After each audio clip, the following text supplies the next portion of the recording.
Cult classic గా craze కొట్టేసిన సీతమ్మ వాకిట్లో సిరిమల్ల చుట్టూ సినిమాని రజనీ మిస్ చేసుకున్నాడా? ప్రకాష్ రాజ్ చేసిన రేలంగి మావయ్య పాత్రకి ముందు ఈ సూపర్ స్టార్ ని అనుకున్నారా అంటే అవునని అంటున్నాడు director అట్టాల.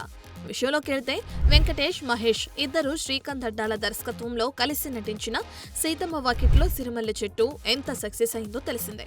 Shri Venkateswara creations banner లో దిల్ రాజు నిర్మించిన ఈ సినిమా మార్చి 7న మరోసారి రిలీజ్ కానున్న సందర్భంగా ఆ సినిమా తాలూకు ముచ్చట్లు ఇప్పుడు సోషల్ మీడియాలో గట్టిగానే చక్కర్లు కొడుతున్నాయి. వాటిలో ఒకరి రేలంగి మావయ్య పాత్ర రజనీ మిస్ అయ్యాడని, మ్యాటర్ ఏంటంటే ఈ సినిమాలో రేలంగి మావయ్య పాత్రకి సూపర్ స్టార్ రజనీకాంత్ ని అనుకున్నారట డైరెక్టర్ శ్రీకాంత్ అడ్డాల. అనుకోవడమే కాదు, ఆయన కలిసి కథ కూడా వినిపించాడట.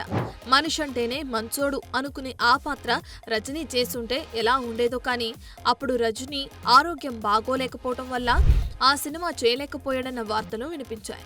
ఒకవేళ రజనీ చేస్తే రేలంగి మావయ్య పాత్రలో ఏమైనా మార్పులు చేసేవాడా, లేదంటే అలానే ఉంచేవారా అన్నది చెప్పలేం. కానీ ఒకవేళ రజనీ చేసుంటే సినిమా స్థాయి ఇంకా పెరిగేదని మాత్రం ఖచ్చితంగా చెప్పగలం.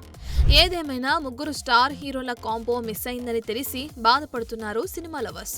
చూడాలి మరి మరోసారైనా ఈ కాంబో కుదురుతుందో లేదో.